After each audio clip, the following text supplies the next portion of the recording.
Hello, this is Tijuana, Living My Best Life Coach, and today is December the 11th, 2020. If this is your first time at my channel, thank you so much for stopping by. My channel is dedicated to mindset and helping victims of narcissistic abuse be able to develop your mindset to get free and stay free and become survivors. Today I'm going to be talking about the 4 stages of the narcissistic cycle of abuse, with it being idealization, devaluing, discard, and the 4th one is the Hoover stage. And we're going to talk about that today. Okay, stage 1, the idealization stage, or you may have heard it called love bombing, the golden period, the honeymoon stage. This is when the narcissist has targeted you and they just pour it on thick with lots of compliments. They mirror you. They like everything that you like, and you feel like you've you've met your soulmate, and like you've never felt this way about somebody before. No one's ever felt this way about you because they are bombarding you with compliments, phone calls, attention. And all of this is strategic to get you addicted to them, you know, because they'll, just like I said, they will fill your inbox with messages, and you know, you won't have a moment without them just being there. So you'll be intoxicated with all of this attention and compliments and admirations, and they put you on a pedestal. And it's easy for the victim to get confused and you know, actually fall for this because it feels good. It's like a new drug, because if this is your first time, like you've never experienced anything like this before, as far as like somebody just like, you know, just giving it all to you. Like, in a lot of times they really and it feels good to the narcissist too, because they are really idealizing you at that time, because they see something in you that they want. So that's why they putting on, and they like to put on a new performance and stuff too, just to kind of test their skills per se. So idealization is that beginning part of it, and usually lasts around 3 to 6 months. Some people have said they've experienced it for a little bit longer, but for the most part, 3 to 6 months, or sometimes a lot quicker, because it's really, especially for the older ones, because it gets hard to put on the act for so long before the real them pops out. So idealization and the love bombing phase, stage also 1. During the idealization stage, the narcissist is going to be testing you to see, you know, about how much abuse you'll be able to sustain. So they'll that's why it's important that they really kind of get you entangled, and they kind of mesmerize you and have you blinded, you know, by giving you so much attention and positive attention. And during this time, you won't realize that you'll be getting kind of secluded or sequestered from your friends and family, because the narc is going to be just taking all of your free time. Like every moment that if you're not working, even while you're at work, a lot of them are, you know, texting and calling and, you know, taking your time there too. So, and this is all part of the process of keeping you addicted to it. So when they go through the other stages and take it away, you go through all these withdrawals, and I'll get into that a little bit later. But the idealization part is really, you know, like they're going to be testing you to see if you're going to be a good candidate to move up in during this testing period. They're looking to see if you've got things like empathy and love. Like, that's why they target empathic people, is because most empaths are, you know, full of love and compassion and understanding, and actually believe in the power of love. So they're going to exploit that. So that's why they're really pouring it on too, because that's all any empath really wants, is to be recognized for being a loving, caring person. So here comes somebody and they're just telling you you're so great and you're such a kind, giving person and all that stuff, you know, kind of, you know, pumping your head up per se. And the next stage that they're going to take you through is the devaluing. Once they've got you perched up high on that pedestal, get ready for for them to knock you off of it. And really, a lot of times, you know, it could be, it's very painful because you're not even expecting it. Like you have been like just, you know, having a fun time, just swinging high off on the pedestal and all this good stuff. And then all of a sudden, here comes the devaluation. One of the main reasons that the narc will start to devalue you is because once they, you know, did all the love bombing and all that good stuff, they are bored to pieces with you, because one of the things that they need is like constant stimulation. It's like unreal the amount of stimulation that they need. That's why they've got to devalue, because they are now bored with, you know, the good type of attention. Like to the narc, it doesn't matter positive or negative attention. They just want your attention. So a lot of times once you are, you know, kind of out of the honeymoon state, people tend to settle in and you just get back to normal. But that's not good enough for the narc. So they need to do things to get you to give some attention. And now they need the negative attention because they are bored with the positive stuff. So they start to do things like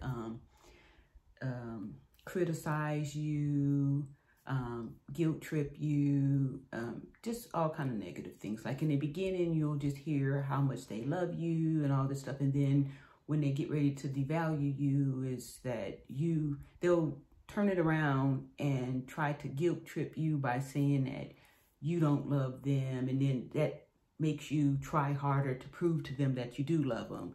So they'll do things like, you don't love me, or you know, all that kind of stuff. And then you'll be so into wanting to get back to that golden period, that whole, you know, idealization stage, that you'll be jumping through hoops to try to prove to them that you do love them. Yeah, I do love you. Remember, you know. So, and this is the time when they really test you to see how much crap you'll be able to take from them. So they'll do things like, and that's when the cheating will start, if they are the serial cheaters, which most of them are.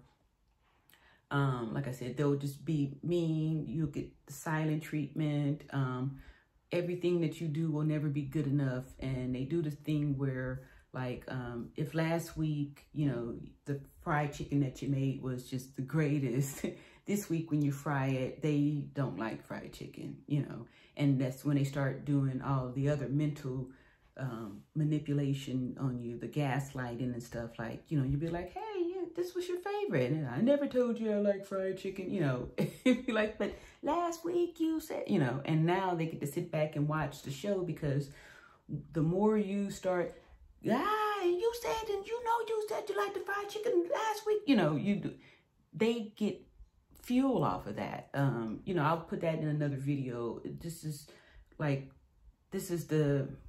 They're like vampires, right? So fuel, it could be positive or negative, but they need to have you respond. They need to feel like they are in control of your emotional response. So that's why they do things to trigger you, so they could you know, partake of the delicious fuel that you'll be putting out there when you go through all this, you know, to prove to them or to, you know, do any of that kind of stuff. So, yeah, that's why they devalue, because they need to, you know, they need to stir it up, because they're bored with the whole, you know, love bombing stuff. Like, that's not interested in anymore. And now they need to find a new person to love bomb and idealize. So they need to get fuel from you to be able to put on this new campaign with the other person. So that's why they have to be mean to you so they can go be nice to somebody else. So you have to realize that while they were being nice and love bombing you in the beginning stage, they were devaluing the victim behind you, right? So, because it's a cycle, like they can't help it. They have to go through idealization, devalue, discard. And then, like I said, the fourth one, Hoover, you actually have a choice if you participate in that cycle or not. So we'll talk about that. One of the other things they do when they are devaluing you, this is when they use the tactics of like the smear campaign. Like I said, they will be very insulted, just mean. All those nice, sweet texts used to get in the beginning during the idealization stage will now be turned into insults. And then they'll take your text, like you may send some personal information, some real, personal stuff. They will screenshot it and use it to smear you with, like some very disgusting, despicable, horrible, crappy stuff. That's why, if you can, don't get involved with them. But if you find yourself going through these stages with a person, then just be unaware that they are narcissistic and that there's nothing that you can do to stop them or to convince them not to do this. Like, they've got to do it because they are looking for a reaction from you so they can get fuel to be able to, function, because these people don't have any emotions of their own. So they need yours in order to, feel anything. It's like they're addicted to that whole, push and pull, break up, make up type of thing. So yeah, be prepared for, this is when the smear campaign and all these things are happening during this time. And then, okay, so the discard, which is really not a discard, because to the narcissist, that you still belong to them. Like, the relationship is never over. What they're basically doing is putting you into their little toy box or the narc harem to come back at a later time to utilize. Like, they've got... It's like, okay, I say it's a toy box, right? Because they like will pick you out of the toy box to use to, harass somebody else with. Like, they love triangulating you to make the next victim or a prior victim jealous, right? So you guys could work harder, and they do these things to test you to see like who's going to jump through the highest hoop or something like that. So once the discard is there, then, like I said, they don't think that it's over, that they're going to come back for you later, and that's when they do the Hoover. And the reason why they call it a Hoover is because it's named after the vacuum cleaner Hoover. Pretty much they're going to try to suck you back in only to treat you like dirt, because if you take them back, that just lets them know that you don't have any standards, and that means that it's open season to be able to treat you however they want to. And it's going to be worse because they hate you and they are angry that you even had the nerves to, not want to accept the abuse. For the most part, that's why they discard people, is because you start to become aware, or you stand up for yourself and say, hey, I'm not going to be treated like this, or, you're not going to get away with this. And then that's when, they need to, kick you to the curb. You'll get the silent treatment and other kind of mean things. But the Hoover is the thing that you should definitely try to avoid, because they aren't trying to suck you back into a relationship to change. Like, a lot of them, they'll come and pretend that they've, had an epiphany and they've changed and they need you back and all that stuff. And as soon as you let them back in, that's when, boom, they treat you even worse, because now you need to pay because you gave them a narc injury when you, didn't do what they said, or you, in their mind, you you didn't live up to their expectation. You didn't jump up high, because they keep changing the goal. Like, if they say, they only need this amount, and then you give them this amount, they say, oh no, it was really here. Then you get there and oh, it was really here. So you'll never be able to please them. And it's a lot. So I'll have to put another video out to kind of really elaborate, but elaborate on these cycles a little bit more in depth. But for now, just know that the narcissistic cycle consists of idealization, devaluing, discard, and then the horrible Hoover to start the cycle back over again. All right, so thank you, and I hope this helps somebody. And by all means, if you find yourself in a situation like this, get help. Be quiet, just kind of learn on your own, and start making an escape plan to get out of there safely, because these are dangerous people and all that good stuff. So love and prayers of safety is out there for anybody who is a victim of this, and I pray your strength that you will be able to become a survivor.